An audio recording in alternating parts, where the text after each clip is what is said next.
Standard 6. Who did Patrick's homework?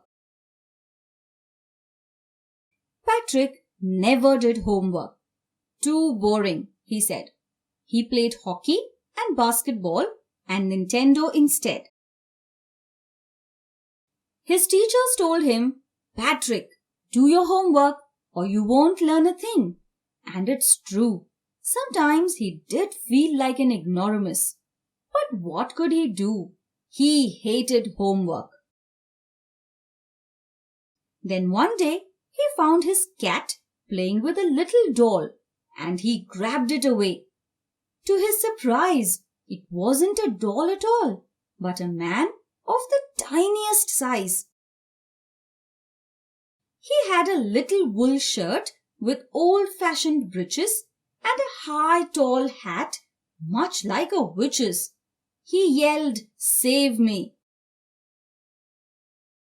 "Don't give me back to that cat.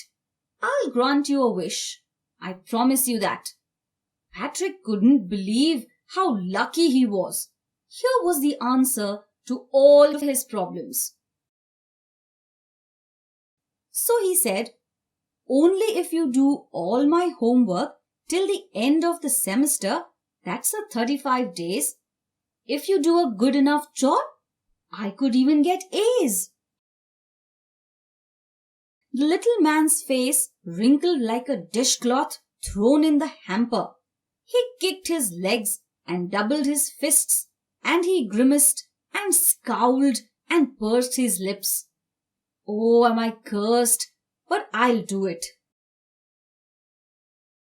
And true to his word, that little elf began to do Patrick's homework. Except there was a glitch. The elf didn't always know what to do and he needed help. Help me, he'd say, and Patrick would have to help in whatever way. "I don't know this word," the elf squeaked while reading Patrick's homework. "Get me a dictionary." "No, what's even better, look up the word and sound it out by each letter." When it came to maths, Patrick was out of luck. "What are times tables?" the elf shrieked. "We elves never need that." "And addition and subtraction and division and fractions? Here, sit down beside me. You simply must guide me. Elves know nothing of human history. To them, it's a mystery." So the little elf, already a shouter, just got louder. "Go to the library. I need books. More and more books. And you can help me read them too." As a matter of fact, every day, in every way, that little elf was a nag. Patrick was working harder than ever, and was it a drag? He was staying up nights, had never felt so weary, was going to school with his eyes puffed and bleary. Finally, the last day of school arrived, and the elf was free to go. As for homework, there was no more, so he quietly and slyly slipped out the back door. Patrick got his A's. His classmates were amazed. His teachers smiled and were full of praise.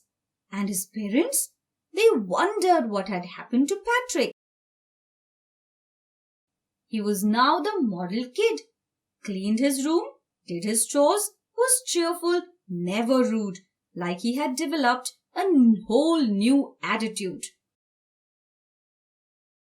You see, in the end, Patrick still thought he'd made that tiny man do all his homework. But I'll share a secret. Just between you and me. It wasn't the elf. Patrick had done it himself.